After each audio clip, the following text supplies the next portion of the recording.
About theory part is investment. Investment जो हम अपने फ्यूचर नीड्स को पूरा करने के लिए कोई स्टॉक में, कोई लैंड में, कोई कमोडिटी में या गवर्नमेंट बॉन्ड्स में, ये सारा कुछ में इन्वेस्ट करके रखते हैं ताकि फ्यूचर में वो हमें रिटर्न अच्छा दे, उसे हम इन्वेस्टमेंट कहते हैं। मतलब मान लीजिए जो पैसे हमारे यूज में नहीं आ रहे, जैसे कि आईपीओ, कि कितने लोग कहते हैं ना कि बैंक में पैसा ऐसे ही पड़ा हुआ है तो आईपीओ में इन्वेस्ट कर दे, तो बिल्कुल वही चीज हुआ इन्वेस्टमेंट। मनी आइडल है, उसे काम पे लगा देना पैसिव इनकम के। वॉरेन बफे तो जब 11 साल के थे वो तब कहते थे कि हम तो अभी भी लेट हो गए। सोचिए, उन्होंने 11 साल की एज में पहला शेयर खरीदा था और तब भी उन्होंने ये कोटेशन दिया था कि मैं तो अभी भी लेट। सोचिए, तो इन्वेस्टमेंट करना तो बहुत सही तरीका है, बट तरीके सही होने चाहिए। अब डिपॉजिटरी क्या होता है? Demat account. जैसे बैंक में पैसा हम रखते हैं सेविंग्स अकाउंट में या रेकरिंग अकाउंट या फिक्स्ड अकाउंट में, बिल्कुल डिमिट अकाउंट में इलेक्ट्रॉनिक फॉर्म में हमारा पैसा रहता है, जिसके थ्रू हम government bonds, commodities, debentures, shares, ये सब कुछ खरीद। कोई भी दिक्कत होगा sir, you can stop me and I will go and explain. Okay, अब आते हैं स्टॉक एक्सचेंज क्या होता है। स्टॉक एक्सचेंज जो हमारा सेबी, आरबीआई, ये सब कुछ रेगुलेट करता है। मतलब जहां पे हम बाइंग एंड सेलिंग करते हैं स्टॉक्स, कंपनी के जितने भी स्टॉक्स है उसमें जो लिस्टेड है उसी में हम बाई कर सकते हैं। एंड सेबी एंड आरबीआई ये सारा कुछ रेगुलेट करती है कि वो कैसा होना चाहिए। एंड ये अलग अलग रीजन में अलग अलग एक्सचेंजेस होते हैं। तो हमारा जो नेशनल है वो नेशनल स्टॉक ऑफ एक्सचेंज है, एनएससी। एंड बॉम्बे में बीएससी है, तो it's Bombay stock of exchange. तो अलग अलग रीजन में अलग अलग एक्सचेंजेस है, बट सबसे फेमस हमारा बॉम्बे है, एनएससी ही है। अब हम आते हैं इक्विटी एंड शेयर क्या होता है। जो कंपनी अपना कैपिटल इंक्रीज करने के लिए लोगों में डिस्ट्रीब्यूट करती है एंड लोग उससे खरीदते हैं एंड वो अपना कैपिटल रेज करती है ताकि वो अपने बिजनेस में लगा सके, इसे हम इक्विटी कहते हैं। और जिसके पास ज्यादा शेयर होता है उनके पास वोटिंग राइट्स भी होता है, बट हम तो नॉर्मल ट्रेडर्स हैं तो हमारे पास वोटिंग राइट्स नहीं है। अब आते हैं सर सबसे इंपॉर्टेंट टॉपिक में, डेरिवेटिव, फ्यूचर एंड ऑप्शंस में। डेरिवेटिव इसका नाम इसलिए है क्योंकि स्टॉक्स में अगर आप देखेंगे तो लॉन्ग टर्म में हम सिर्फ बाइंग कर सकते हैं, सेलिंग करके होल्ड नहीं कर सकते।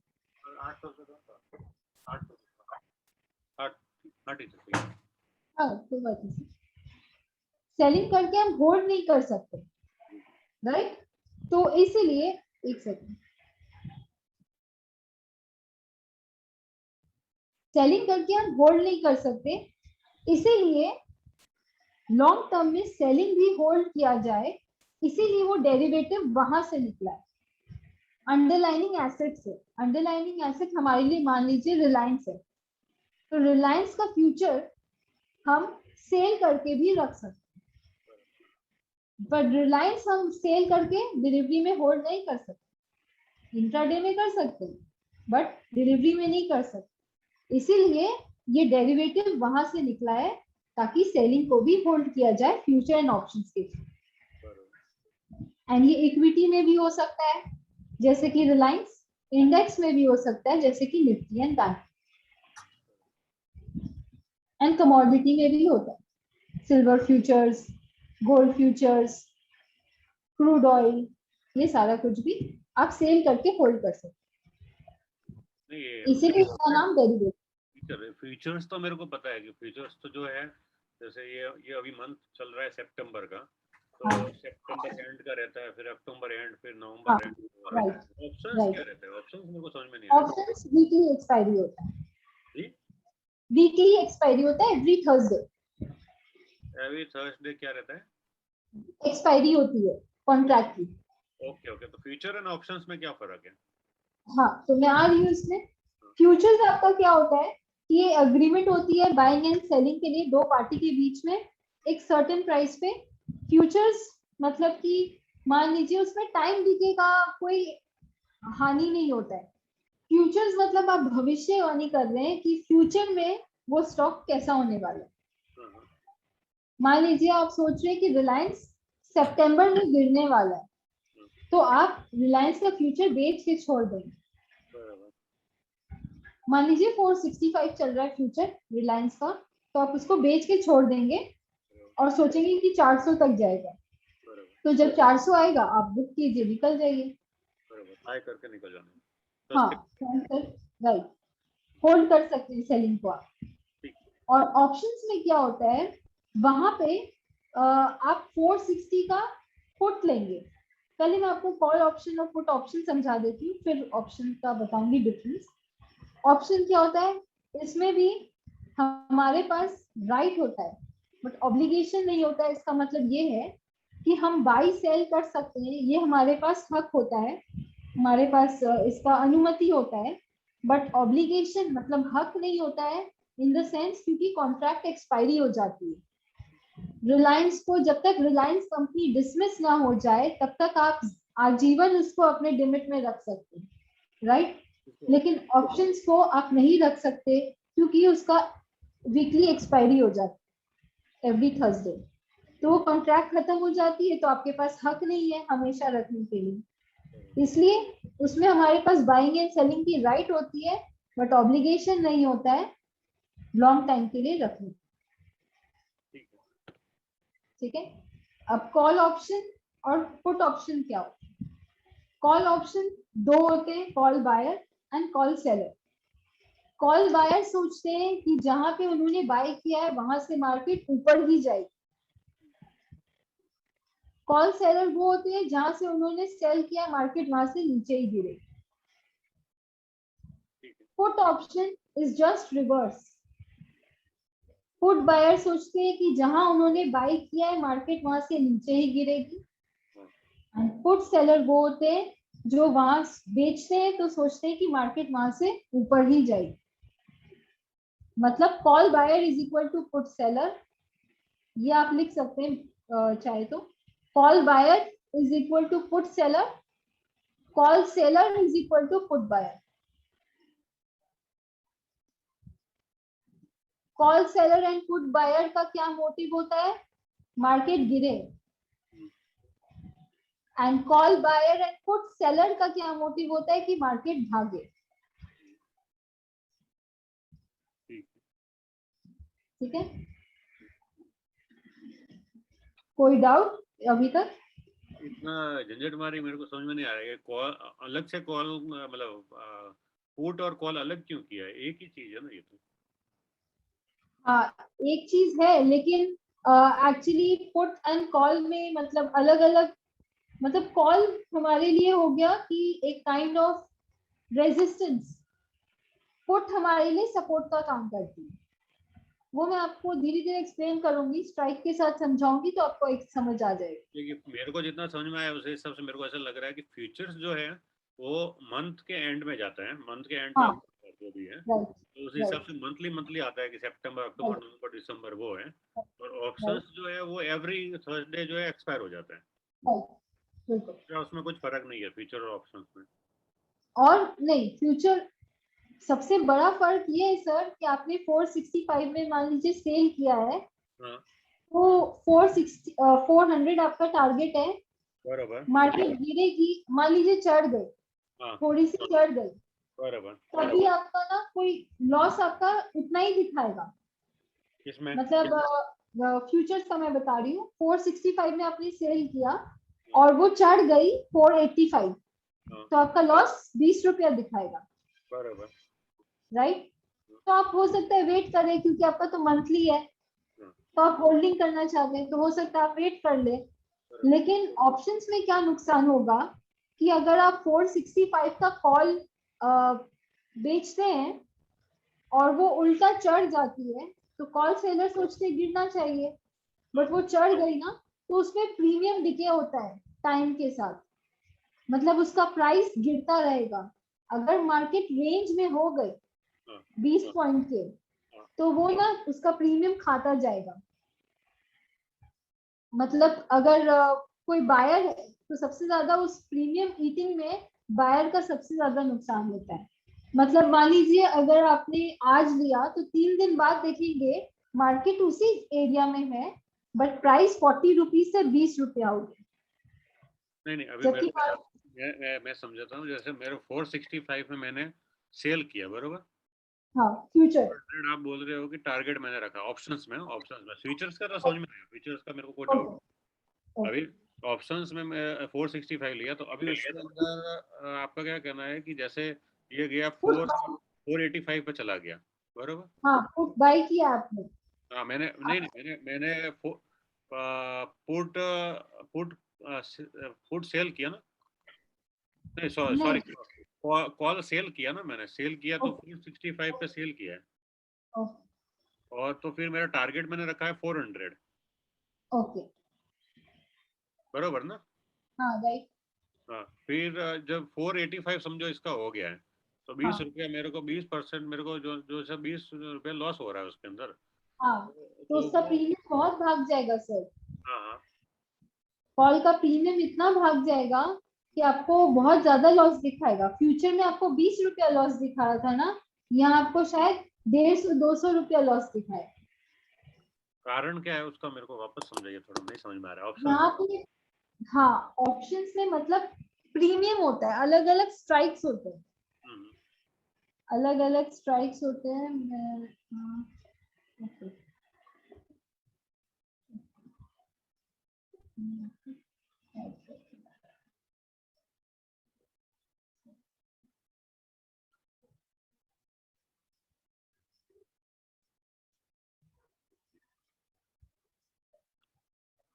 ये देखो मान लीजिए निफ्टी, ठीक है। निफ्टी में अलग अलग स्ट्राइक्स कैसे होते हैं, 16,000, 16,050, 16,100, 50 का डिफरेंस होता है निफ्टी में। बरोबर ऐसा देखा हुआ। ओके तो अब हम आते हैं, ये सी है, ये पी है, सारा कुछ ऐसे ही है। और निफ्टी अभी चल रही है मान लीजिए 16,055, ठीक है। निफ्टी अभी 16,055 में। सी एंड बी क्या है ये? सीई मतलब कॉल, पीई मतलब पुट। ठीक।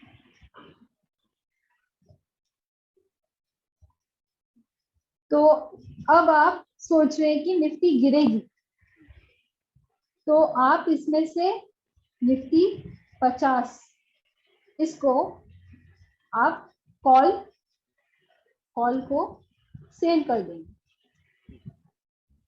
ठीक है। इस वाले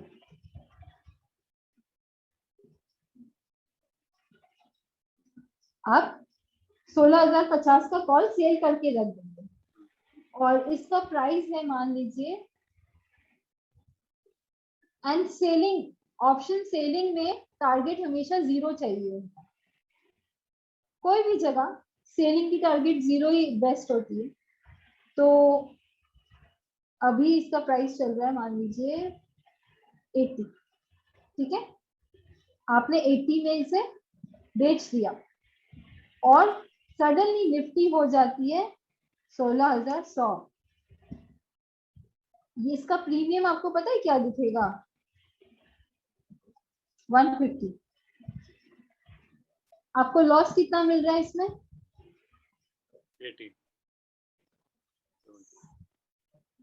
70 रुपीज का लॉस मिल रहा है।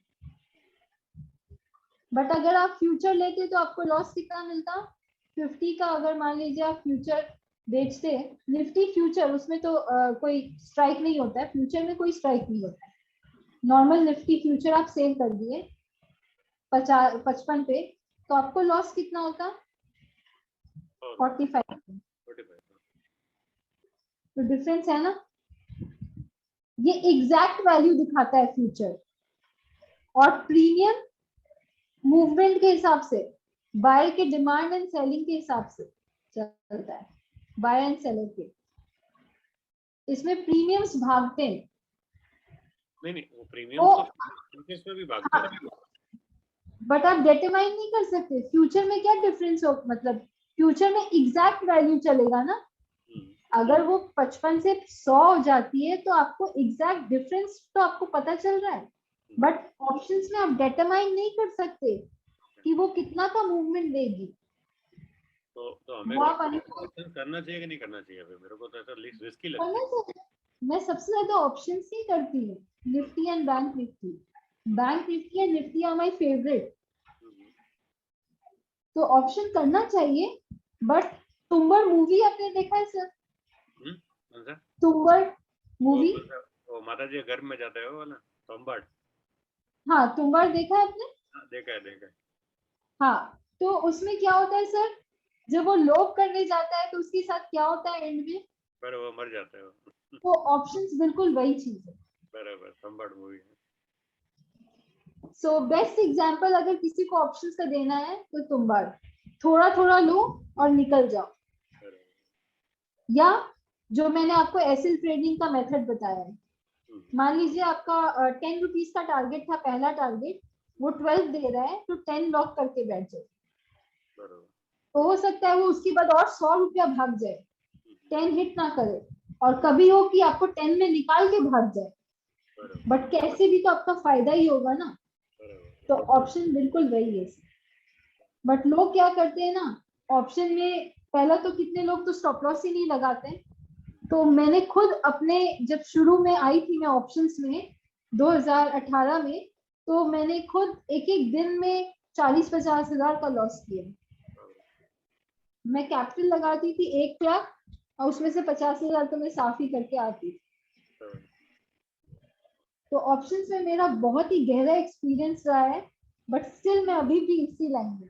बराबर, मैंने भी एक बार ऑप्शंस में किसी ने बोला था, मेरे को कॉल पुट का पता नहीं था, तो उसने मेरे को बोला कॉल पुट में लगाओ। मैंने कहा मैं भी जिंदगी में फर्स्ट टाइम देखा है, चलो एक बार लगाता हूँ। तो एक ही दिन में 45,000 का लॉस हुआ। मैंने कहा इसको बंद करो। नहीं, राइट।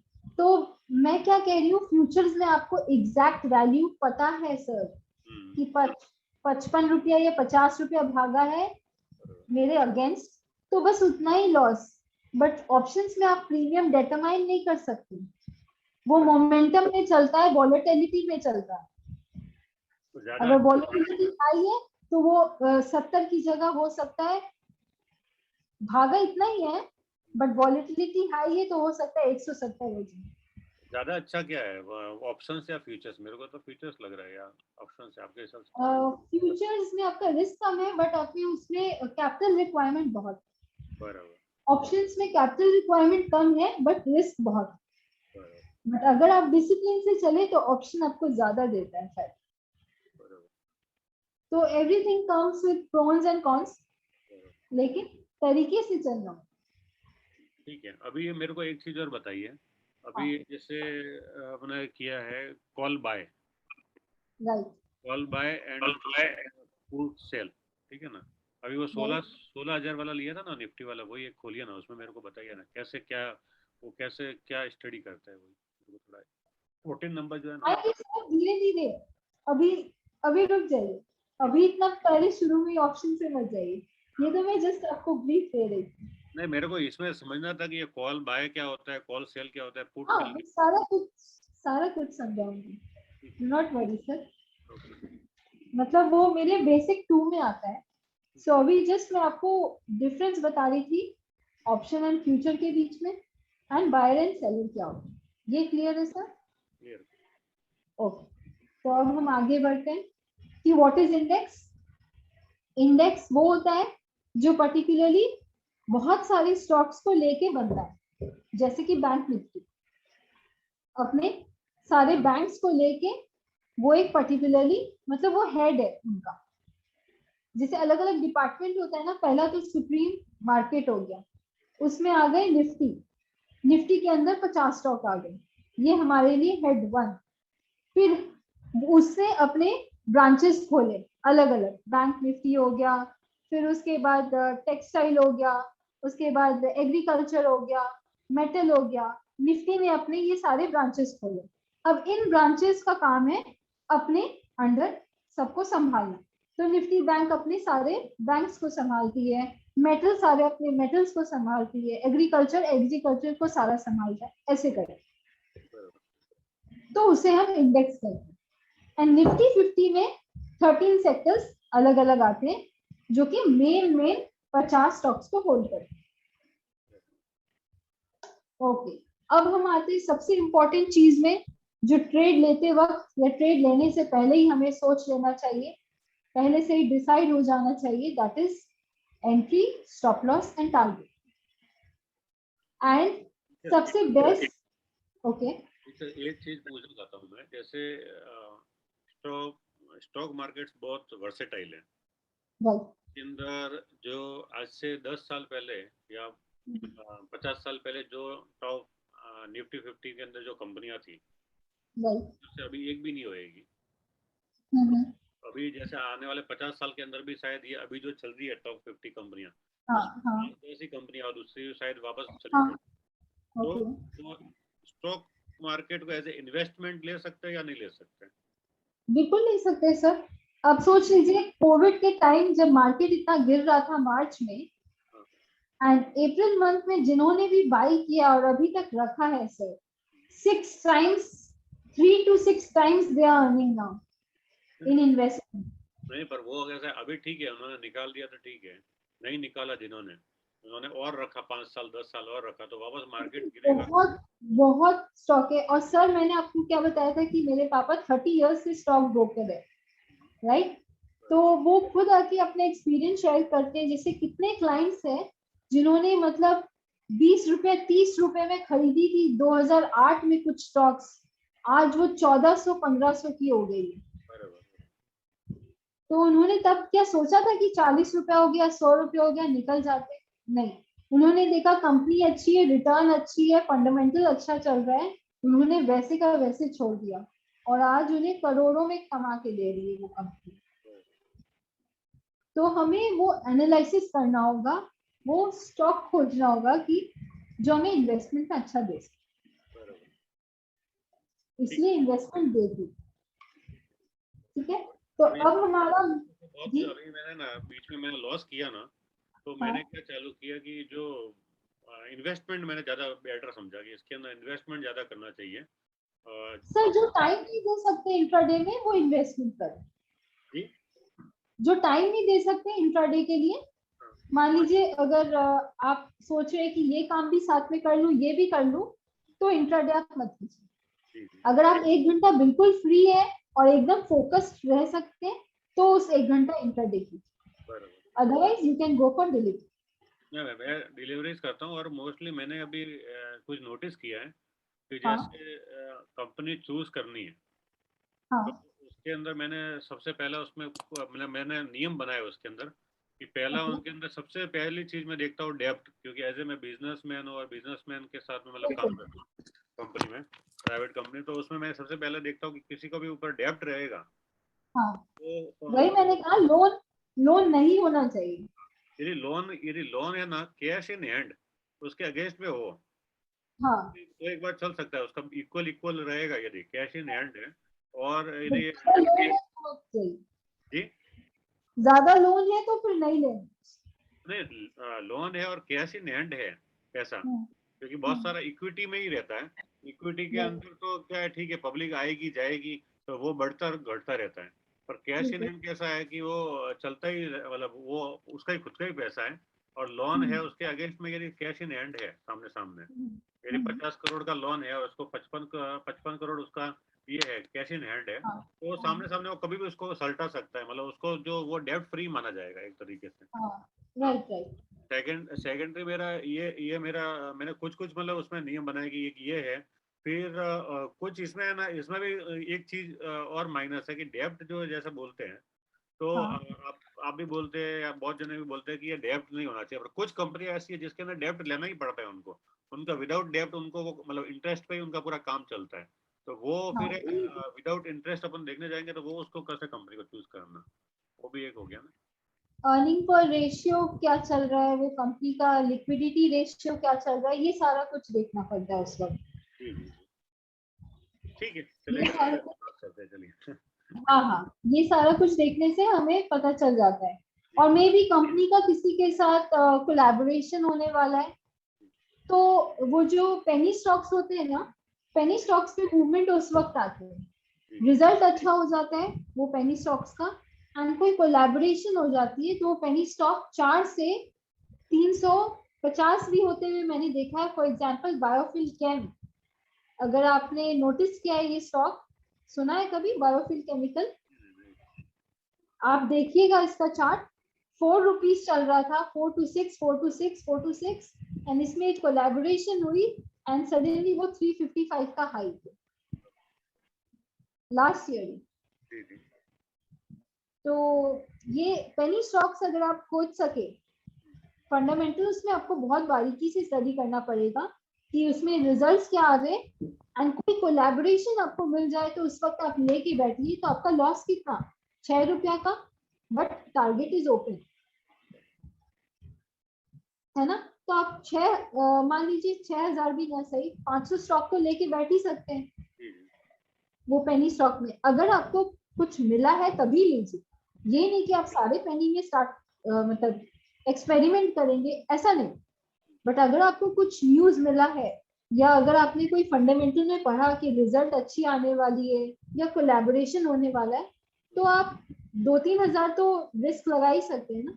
नहीं, मैंने अभी बीच में एक ब्राइटकॉम ग्रुप के अंदर लगाया था। ओके। वो जो था, मैंने जब लगाया था तो वो कुछ 16 या 17 रुपया था, तो 25,000 शेयर लिया था। अच्छा। अभी 38-40 रुपीज मतलब हो गया वो। ओके, तो आपने कुछ फंडामेंटल स्टडी किया होगा ना उसमें? नहीं, मेरा फ्रेंड था, वो करता था, उसके हिसाब से किया था। वो क्या था, पिछला 2 रुपए का था और कोविड में वो बहुत बढ़ गया था, और उसका उसके जो रोज जैसे आपको जैसे स्टडी करते हैं, तो उन्होंने उनका पूरा वो फैमिली उसमें है, तो उन्होंने बोला ये 200 तक जाएगा। और फिर वो मेरा एक सीए है, उसको भी पूछा तो उसने बोला कि वो यदि आज भी कंपनी बेचेगा तो 50 रुपया सबको दे सकता है पर शेयर के पीछे, उसका इतना वैल्यूएशन है कंपनी का, तो उस हिसाब से वो बढ़ेगा बोलते हैं, इसलिए वो लेगा। ये सब कुछ 4 शेयर पे 1 शेयर उसने बोनस दिया, मेरा प्रॉफिट आ गया था, तो 100% प्रॉफिट आया तो मैंने बेच दिया सारा। तो पर उसने वो अनाउंस किया था, तो अभी 914 शेयर्स जो है वो मेरे ऐसे ही पड़े हैं। उसने मतलब वो ये बोनस में दे दिया, उसका 0 इन्वेस्टमेंट है, तो वो चल रहा है अभी। तो यही है सर, आपके सीए ने, आपके फ्रेंड ने, सबने कुछ ना कुछ स्टडी किया फंडामेंटल, तभी ना उन्होंने बताया आपको, राइट। तो बिल्कुल फंडामेंटल पे ध्यान देना है अगर आपको पेनी स्टॉक में इन्वेस्ट करना है, एंड कोई भी चीज में अगर आपको मतलब इन्वेस्ट करना है तो फंडामेंटल में ध्यान देना ही पड़ेगा। ठीक है, अब हम आते हैं ये main component, stop loss, entry and target. ये तीनों कंपोनेंट मिलके ना एक स्टोरी बनती है सर। फॉर एग्जाम्पल अगर कोई आपसे पूछे कि आपने क्यों बाई किया, एंट्री आपने 480 में क्यों ली, तो आपके पास ना स्टोरी होनी चाहिए कि मे बी 480 पे जब जब आता है ये एक मूवमेंट देता है, या 480 में आपने सेल किया, तो आपके पास एक कहानी होनी चाहिए कि हिस्टोरिकल डेटा में जब भी ये 480 पे आता है वहां से गिरता है ना। आपके पास हमेशा कहानी रेडी होनी चाहिए, इसका मतलब एनालिसिस प्रॉपर होना चाहिए। तो और stop loss and target, target तो 1:1, अगर स्टॉप लॉस 2 है तो टारगेट मिनिमम 2 होना ही चाहिए। तो ये तीनों मिलके आपके पास एक स्टोरी रेडी होनी चाहिए, एवर रेडी। तो किसी ने तो मेरे को जो स्टॉप लॉस और टारगेट है वो 1:2 होना चाहिए, मिनिमम 1:1 सर, एंड मैक्सिमम 1:3। 1:3 मतलब स्टॉप लॉस जो है वो 1 और टारगेट जो है 3, राइट। वो धीरे धीरे इम्प्रूव हो जाएगा, धीरे धीरे ये सिर्फ इंट्राडे में लागू होता है या इन्वेस्टमेंट्स में भी लागू होता है, लॉन्ग टर्म 10 साल 15 साल के लिए? हाँ, वो भी लागू होता है, ऐसा कुछ नहीं है। ये जो मतलब प्रोटोकॉल्स है ये सब जगह एप्लीकेबल है, ऐसा कोई फास्ट एंड हार्ड रूल नहीं है कि डिलीवरी में एप्लीकेबल नहीं, ये सब जगह आपका एप्लीकेबल है, ये सारे कुछ। ठीक है,